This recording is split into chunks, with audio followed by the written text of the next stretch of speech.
Good afternoon, folks. I'm going to give everybody a couple of minutes to roll into the room, and then I'll get started on the discussion around patching.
All right, folks, going to give people about 30 more seconds, and then we're going to get rolling here.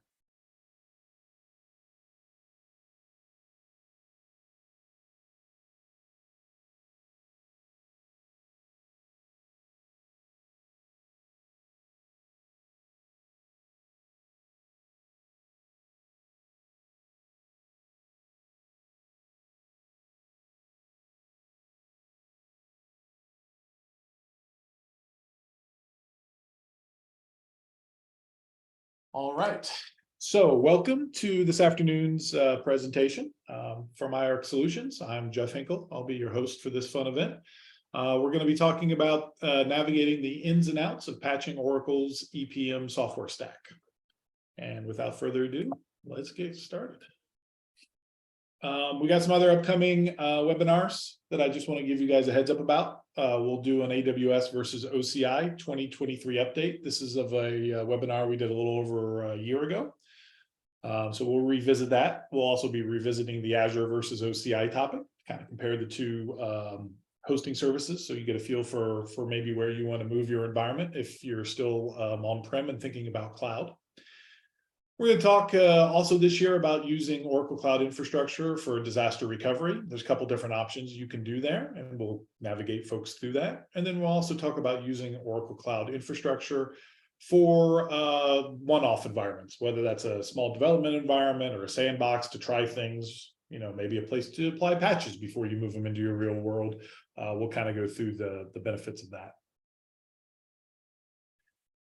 Some brief objectives, overview of what we're going to talk about in the session. We're going to talk about the EPM patch process itself. We're going to talk a little bit about Oracle's patching and release cadence. Talk about Oracle security updates and how those relate to EPM patching. A little bit about how long patches are supported for, the duration of support. And then I'll go through some issues / lessons learned that we've encountered over the last couple of years of EPM 11.2. And then we'll have a little blurb about Cloud World and our plans around Cloud World. And then we'll have time for some Q&A. A little bit about IARC Solutions. We're a full service EPM and BI consultancy. We're 100% onshore. We do both consulting and managed services for our customers. We have offices across the US, and we're servicing customers all over the world. We tend to focus on enterprise scale Fortune 500 companies, but we have plenty of customers who are on the smaller end of the scale as well, and we're happy to support them too. We keep the lights on 24 hours a day, 7 days a week. And we are a group of certified architects and engineers with certifications across Oracle, Azure, AWS, Rackware, and various other IT components. We don't just sell consulting services. We like to build relationships. And as you can see from our slide here, We've worked with dozens of customers over the years, and we have a lot of recurring repeat customers, and that's always our goal, to build that lasting relationship and be your trusted partner for everything you need around your financial systems. We also partner with all the big players you see over here on the right, and we're happy to do so. It's always beneficial to be working with the best and the brightest across the EPM landscape, and we will continue to do that. So why IARC Solutions? Experience.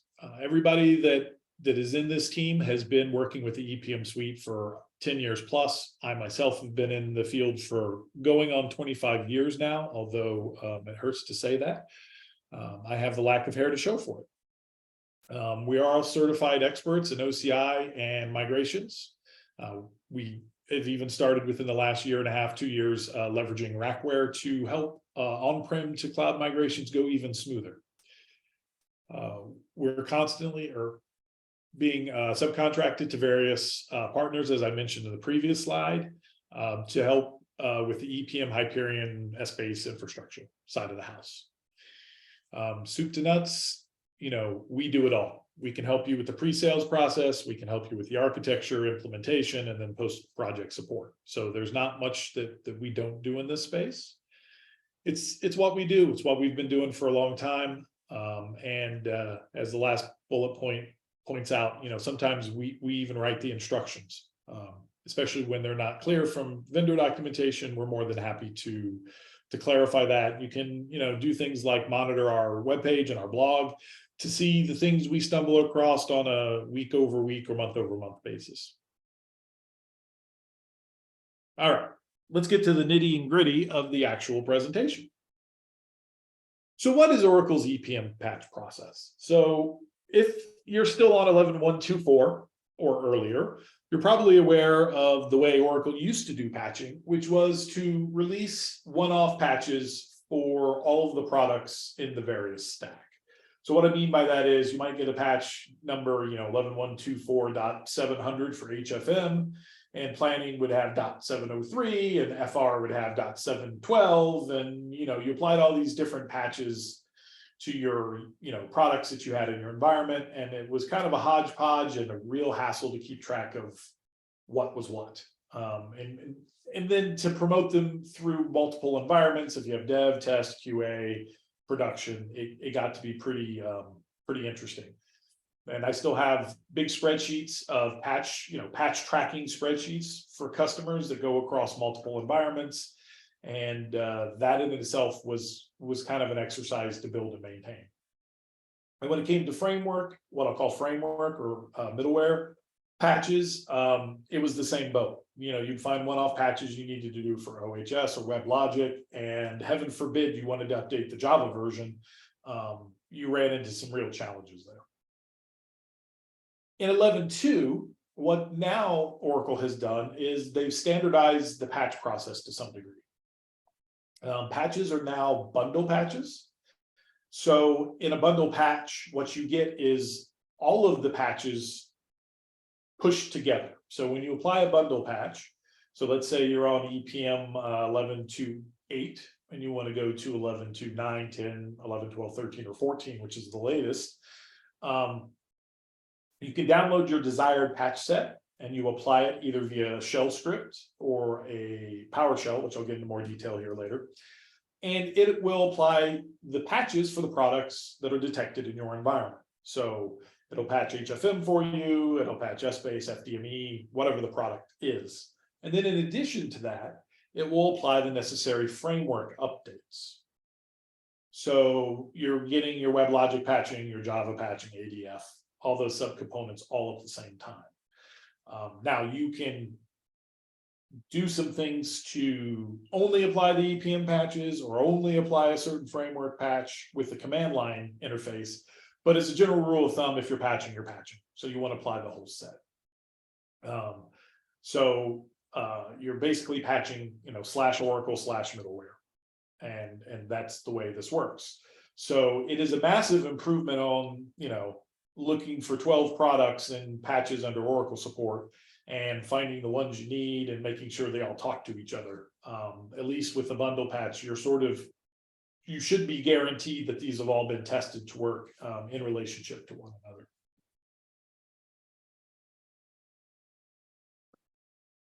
Excuse me. So Oracle patch application. All of the patches, with the exception of 11.2.8, which I'll talk about here in a second, apply via PowerShell commands now.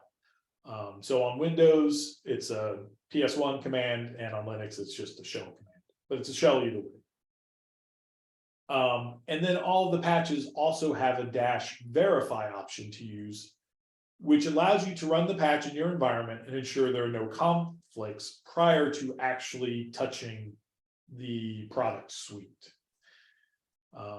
And Oracle very clearly in the README directions for their patches tells you to make some manual backups of files. So you're going to back up /EPM system 11R1 and usually your user projects folder, which I've gone with the generic EPM system 1, but it could be named something else if you chose to do so as part of your initial build.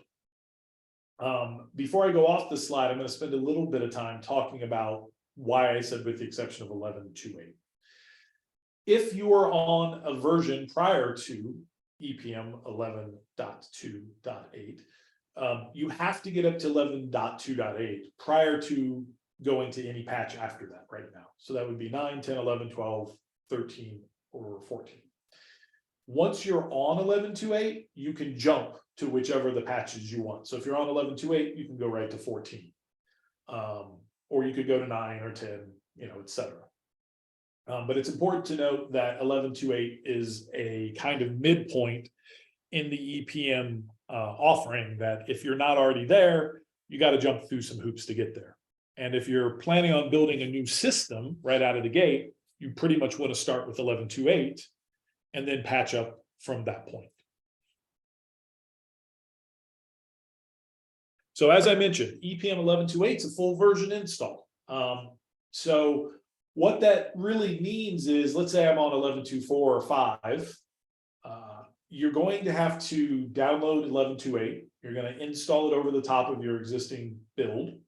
And then you have to do certain things depending on what version you're on. And it's always good to go back and read the documentation around this. But for example, you're going to be redeploying, most likely, your various WebLogic components. And you may be executing some FDME scripting against the database to upgrade ODI. Because the ODI version changes, I think, around 11.2.4 or 5. Don't quote me on that exactly. It's around there. And once ODI gets upgraded, then you're off to the races and you're on 11.2.8. Again, check the documentation for the exact versions. It's actually well written in this case, and you can trust it to say, if you're on 11.2.6 and you're going to 11.2.8, you don't have to do these 5 things. Or it'll tell you, you have to redeploy foundation. So it's just important to keep in mind that, if you're on 11.2.5, you can't just go grab 11.2.14 and apply it. You've got a double hop that you have to take. And like I said, if you're doing that, if you're going from a version before 11.2.8 and you plan on patching, this is my rule of thumb, and it served me well. I'm going to go to 11.2.8. I'm going to stop there. I'm going to make sure it all works and validate it before I push on to whatever patch version I want next. Failing to do this can cause you no end of problems because you don't know where something broke. You don't know if it's the new patch or it's the last version, the jump to 11.2.8 that caused you the problem. The other thing that I didn't put on the slide here, but is important to mention, is that in the case of 11.2.9 and upwards, you can just roll the patch back out. So I could just, roll back 11.2.9 or 11.2.14. In the case of moving to 11.2.8, because it's a version install, there is no rollback. And this is clearly noted in the documentation. But what I tell all my customers is if we're jumping to 11.2.8, you want to have more than the manual backups that you might make of the file structure. You want to have these images, these machines, image captured, capture the VMs, whatever, best case backup you have to flash the host back is what you want to have. because there's no other option. So just be very cognizant of that if you are doing a move up to 11.2.8. And for all patches, regardless of version or what you're moving to, read the README. I used to not read READMEs a long time ago, and then one of the developers at Hyperion said, we called it README for a reason, and they were completely right. The details are in there. If you read the README first before you start doing anything, you'll be very happy for it. And you got to read it with a little bit of care, because sometimes they do sort of sneak in a bullet point here or there that says, oh, and by the way, you have to redeploy foundation services. That was the case for 11.2.13. It's in there. Myself and 3 other people in our team missed it the first time, and we all read the README, and then we were like, why is foundation being weird? And then we went back and looked at the README, and we're like, oh yeah, there it is. It's tucked. It's like 2.A says go redeploy foundation. Once you do it, you're off to the races. It's not a big deal, but it is easy to miss some of the detail in those documents. So my rule of thumb is read it once, when the patch comes out, read it again right before I apply it, and then follow the steps as I'm doing it. And usually by the time I've kind of gone through that 3-step process of reading the README, I've got it pretty well memorized, and I don't worry too much about it anymore. All right, let's talk a little bit about Oracle patch cadence. So patches are released quarterly right now by Oracle. So what that means is you should plan on every quarter seeing a new version of EPM. 11.2.14 just dropped this quarter. 11.2.15 should be coming up at the end of this quarter or at the beginning of next. Like I said, patches are bundled in releases containing all the components for that version that have been verified by Oracle. So it's important to note verified by Oracle, because EPM patch sets are currently about 1 quarter behind Oracle's security update, which also comes out quarterly. So what you will see a lot of times, and I have gone through this conversation more times than I care to think of, is that a customer will say, oh, I just saw there's a security update and there's this bug in OHS that's got a 9.0 rating on it, and we've got to get it patched immediately. I'll take a look at it and I'll go, well, it's not in the, it's newer than the EPM patch. Okay, so I'll talk a little bit more about that in a minute, but you got to do a little caveat emptor there and understand whether or not you really want to apply this, because EPM is usually a quarter behind. So they're not necessarily ready for some of these middleware patches to be applied yet. And then Oracle EPM patch sets are usually supported for 1 year past the release date. So for example, 11.2.14 just came out. 1 year from now, if you're sitting on 14, you're probably aging out of support. That means they're not going to give you a code fix for 11.2.14. Okay. It's not that they're not going to take support calls or help you out with your problems for just a resolution thing. They will do that. But if they come back and say, hey, there's a code problem here, they're going to ask that you get up to the latest patch set, verify that the problem still exists, and then they'll start working on an actual code change, whether that's a future patch or whether that's a one-off patch. Okay. And based on that, what I recommend to all of my managed services customers is that you're on a cadence of at least a yearly update schedule. So you can look at, your last time that you patched, and if you look and go, oh man, I'm still on 11.2.6, right? You're a year and a half out of date. So you should really be thinking about, how do I get to 8? And then from 8, how do I get to, 13 or 14? Okay. Generally, I really recommend biannually, and quarterly would be great. But I also recognize that quarterly isn't really terribly realistic for a lot of customers, because if you've got multiple environments, right, it's an exercise just to get a patch pushed through a patch set, pushed through dev, test, QA, and then into production. To try to do that on a rolling quarterly basis, it feels like you're basically living a life of patching. So biannually or annually, at least make sure that you're always kind of at the sharp end of the stick. Okay, let's talk a little bit about Oracle security updates. First thing I get asked a lot, how do I read this thing? If you've gotten this email and you've opened it up and you're looking at it and you're like, okay, right, I see risk assessment scores and I see CVE numbers and I don't have the slightest idea how I find what that means. Where's the patch, right? Here's what I tell customers. First things first, each product or component has a CVSS risk assessment score. That's basically an independent industry organization that ranks how dangerous a security hole is. My rule of thumb is, you can't ignore 8, 9s, and 10s.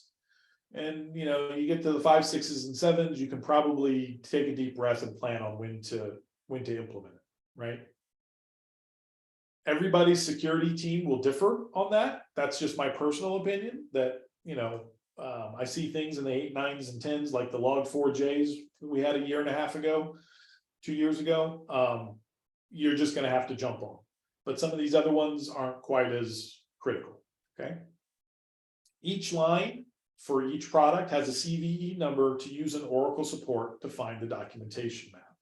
So for example, I can take CVE, here's the one I used right in black, CVE 2023-21971. I want to say this was for DRM, and I threw it into Oracle support, and it comes back and tells me there's a critical patch update for July 2023 documentation. Okay. And then if you open the documentation map in Oracle support, it directs you to the actual patch to download and install. Now, the first thing I will tell you is you're going to open this documentation map and it's just like, I don't know, it's like 5,000 lines of products. But if you pay close attention to the top of it, there's a subsection that lists out the categories of products. So for us, we're most concerned about enterprise performance management. There'll be a note there. You click on that. It'll take you to the document and patch that you need to download, as well as its README and all that good stuff. So while this looks kind of worse than it is a little bit of a hassle to go from getting the security update to finding the CVE to finding the patch set. If you need help with that, if you go and try to do it and it's still not making sense, shoot me an email. This is the kind of stuff I do all day long. So I'm certainly used to seeing it, and I'm always happy to help customers out. Okay, so a little bit more about Oracle security updates. First things first, one-off EPM patches should be okay. So if, for example, you're on 11.2.14 and tomorrow they release a patch for HFM that fixes something that's not working. Let's say forms aren't, saving properly, and they give you a one-off patch for that. You can apply that. That should be fine. You would apply it like you would have always, like you would apply an OPatch patch back in the 11.1.2.4 days. Probably won't come down as a PowerShell. It'll probably just be an OPatch apply command. When it comes to the security updates, and they tell you, oh, you got to patch WebLogic for the core, or you've got to apply this OHS patch because there's a vulnerability. Measure twice and cut once is my absolute recommendation here. Should you apply these right when they come out? Probably not. The reason I say that is because, as I noted earlier, EPM is a quarter back from the latest and greatest. My experience has been that when we tend to apply the WebLogic patches in particular that are newer than the EPM patch set, things break. In the example of, I want to say it was the December patch set or January patch set from this year, it was breaking all of FR and FDME. So beware. If you decide to do it, I highly recommend you do it in a dev or sandbox environment. And then I highly recommend that you do as thorough a UAT and check out testing of them as you can, which means clicking all the pieces and parts, going into WebLogic admin server and making sure everything looks okay there, running forms, loading data, all of those sorts of things that could be a breakpoint, go through them. If something breaks, the good news about all of these kind of one-off firmware patches is you can usually roll them back. But you should validate that you can roll them back in the README and in the documentation prior to application. Because if they can't be rolled back, now you've got a real problem. Could be only as bad as breaking your dev environment, but ideally, you'll be able to roll them back. So that's kind of where I stand on this. I get tickets and support requests and emails from customers every time one of these comes out, and they say, oh, look, there's a vulnerability. I want you to go apply this patch. And I'll say every time, I'm happy to try it. We should do it in your dev environment, and we should be prepared to roll it back out. So you may need to get a security exception until next quarter when EPM catches up.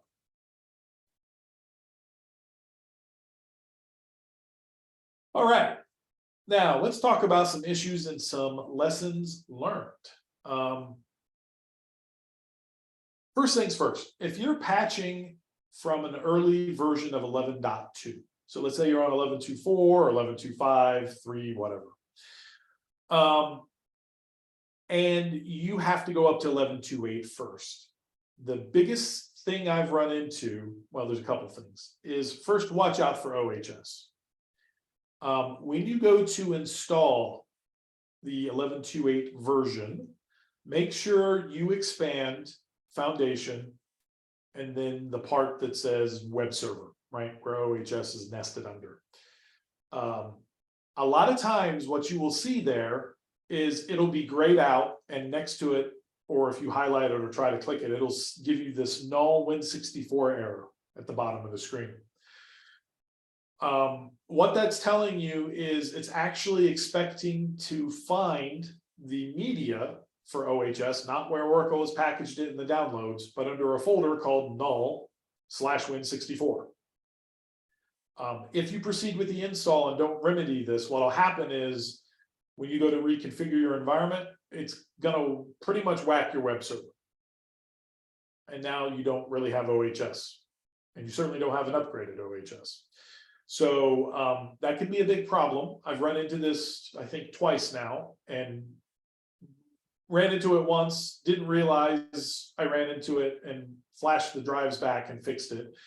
Then 6 months passed and I forgot to take good notes about it, and I got to discover it again. So I've got a blog out on our webpage actually about this. So you're certainly welcome to go read it. It's got a little bit more detail with some pictures and screenshots of it. But essentially all you got to do is copy the OHS stuff that's already out there in the install package to a new folder structure called null Win64. And when you run it, it'll install it the way it should, and you'll be off to the races. But you can learn from my pain and do it up front rather than having to figure it out after the fact. The other thing to keep in mind when you're coming from an earlier version is to look at the prerequisites as you're going forward, because the prerequisites for EPM 11.2 changed a little bit over time. The biggest one being the 8.3 long file path name registry changes. You want to make sure that you're supporting long file path names. If you're not, weird things happen. One of the weird things that happens is OHS doesn't install properly because it's got a whole lot of nested folders. FR, financial reporting, does some weird stuff because the Java deployment of it also has some really long file pathing names. So you just want to make sure that you have that enabled to support long file path names. And then the other one, this is kind of like the apply the security updates as quick as you can thing. Another one we run into very often is problems with antivirus and other security programs. Carbon Black is another one that I think of that can cause no end of headaches. When you go to apply a patch set, all this stuff for the duration of the patching exercise should just be turned off. Put it in bypass mode, disable it, at a minimum, do exclusions to, de-Oracle or whatever your path is to your Oracle folders and your software folder where you're installing the media or the patch from. And you should be okay. Failing to do this will cause you no end of headaches. We've had to rebuild entire environments because we pushed back on getting this turned off. Customer said no, and something goes sideways. And then you're rolling back servers and you're trying it again. And it's kind of the definition of insanity, where you keep expecting something to change, but you're never really turning off the culprit. And I'll add that a lot of these programs, at least in my opinion, don't do a great job of letting you know what they're blocking or what they're considering to be a threat. And so you can't just turn around and say, well, I see here that, Carbon Black isn't letting me write to Oracle middleware, user projects, EPM system 1/HTTP, right? So it's important to get that stuff turned off.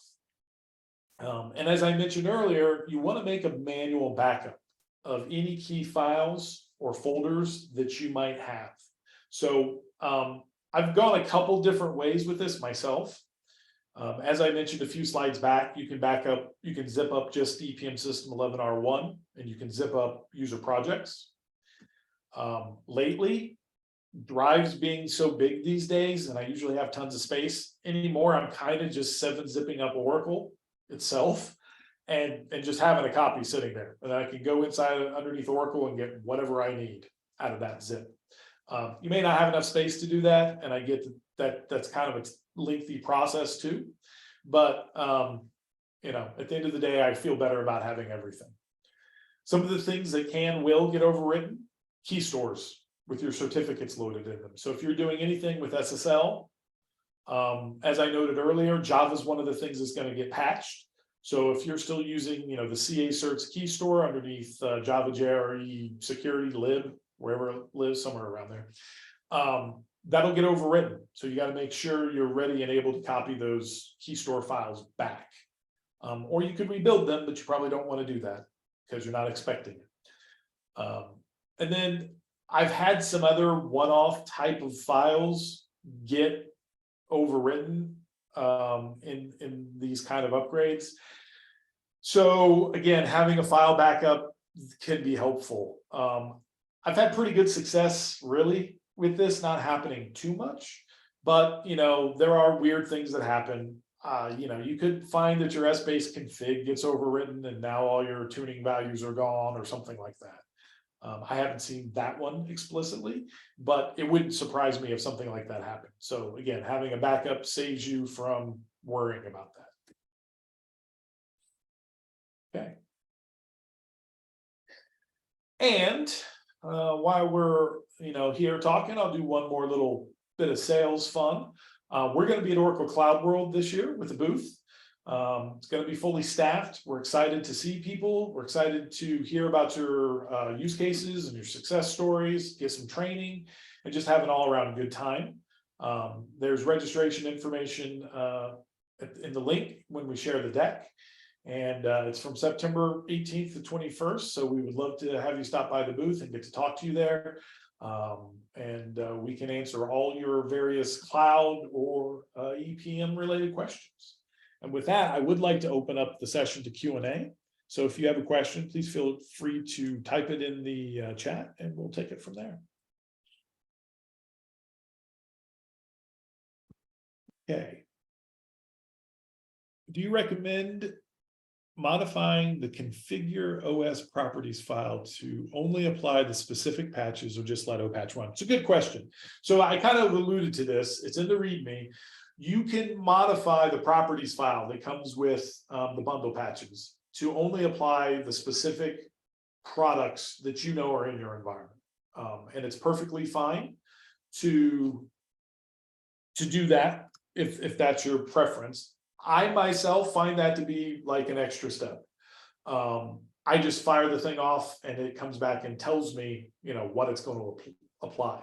Now, I mentioned earlier, all the 11.2 patches definitely after .8, I think around after .5 or 6, now include the -verify option.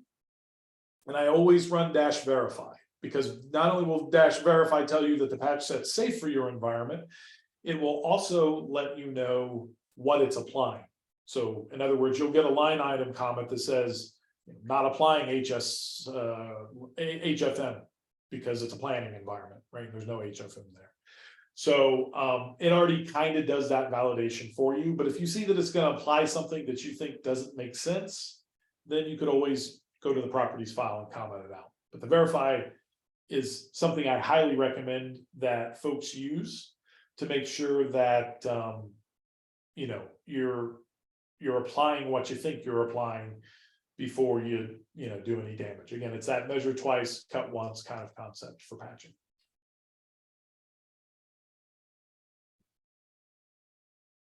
Any other open questions anybody has?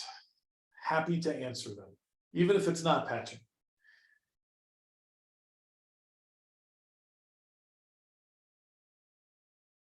Okay, we got another one. What do you recommend if the version does not update after patching in the help about EPM? Good question. So the general rule of thumb is all of the information around this is built around the deployment. So for example, if I apply patch and I go into workspace help about, and it says, you're on .12. And I'm like, no, I just applied .14. What I'll typically do in that scenario is I start with a redeployment of just foundation. Usually that's the one that's being the problem child. And as I noted earlier, like in .13, you had to redeploy foundation anyway. Otherwise, in most instances, you got some weird errors. But reapplying or redeploying in the configuration utility foundation to WebLogic will generally fix these things. You might also have to redeploy the product in question, but that's typically the way that you solve that. Okay. All right, next question. What are the biggest hurdles to get over when moving Hyperion on-prem apps to the cloud? There aren't a lot of big hurdles now. We've gotten pretty good at this move to the cloud thing. I'd say the biggest hurdles tend to be actually in the early going, because there's a close symbiosis we've got to work on between the various IT teams, right? So let's say you were moving to OCI, and I'll talk to OCI because it's the one I'm working on at the moment with another customer. Say you're moving to OCI, you've got to align the OCI architecture and the way it works with your internal IT team, make sure they understand it, get any of the communication points open, which is kind of always a challenge, right? How are we going to do the connections? Is it going to be VPN? Is it going to be Fast Connect? Once we're connected, what are the firewall rules and things of that nature going to be between the sites? How are we going to handle load balancers? It's all kind of architecture engineering stuff up front. Once that happens, the actual build and migration is usually pretty straightforward. And then it's just a matter of, how many times are we going to migrate? We're going to do an initial one, and then you do UAT over there, and we do a final cutover. It's your normal EPM project details that we would have the same challenges, if you will, or the same conversations if we were moving you to new servers on-prem. It's all the upfront work around architecture that has to get done right the first time, or you burn a lot of cycles, answering things kind of from behind the gun.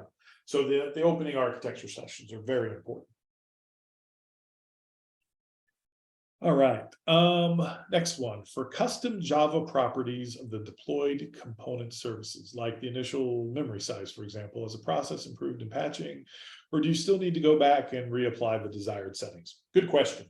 So what we're talking about here is for the WebLogic applications, right? We all know, or we should probably be at least cognizant of by this point, that there are like min and max heap sizes that determine how much memory a product can use. And those can change, right? When you apply a patch, because I'm laying down either, updating the registry or whatever. The general rule of thumb is this: if you're just applying a patch and the patch has no deployment, then you don't have to revisit the tuning values. Okay. If, on the other hand, you're applying a patch and it says, hey, go to redeploy foundation surfaces, go redeploy FDME and EAS and all this other stuff, you immediately should think, okay, I need to go check all those values and plan on reapplying them. And the reason for that is because essentially, especially in a Windows world, when that happens, you will see the screen flash by as it goes through and tries to rewrite and redeploy the service. And therefore, that's your cue to go check your settings. It's also your cue, if you do everything scripted for the services, to run, stop, and start off of a script. Typically, those will get set to manual for that purpose as a service in Windows. It'll be your cue to go back into services and set them all back from automatic to manual. because they'll get reset. So hopefully that answers that. And we got another one. Do any of your clients send data from Hyperion to a data platform for easier use with Power BI? How are they getting data out of Hyperion? It's a good question. I've actually done some of this myself. I went through about a year and a half ago, I went through a bunch of Power BI training just as a kind of a thing I was interested in. And the short answer is there isn't an easy way to do this in statement. The reason for that is because in particular, if you're working with Essbase has a lot of built-in functionality that's already doing calculation for you. So the data you're getting is kind of at multiple levels, unless you're just pulling level 0. But the easiest way to do it is probably to do kind of what I'm doing for a customer as we speak right now. We're pulling the level 0 data out, as well as the planning hierarchies using the planning import export utility that they have out there. And those are then getting combined into essentially a relational view that then Power BI is going to pick up and feed off of. So we can automate the export of the Essbase data. We can automate the export of the planning metadata and dimensionality. And the combination of those two, when plugged into a relational, lays up nicely for Power BI to view off of. But since the official adapters that used to exist for like Tableau and Power BI have sort of been, I guess, dropped by Oracle, that partnership isn't really alive anymore. There's no great way, no seamlessly easy way to do that. And it was definitely a challenge I faced when I was kind of playing around with it internally in our labs. So.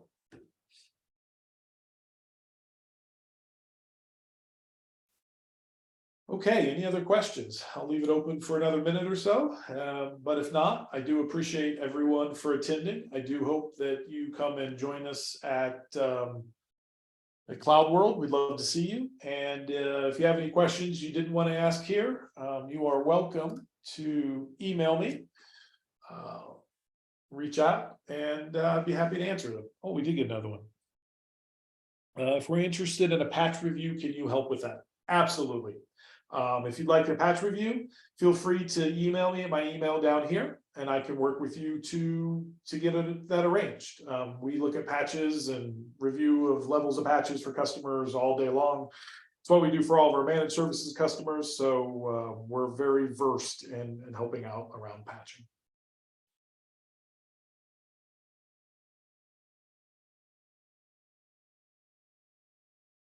All right. Well, I'd like to thank folks for attending.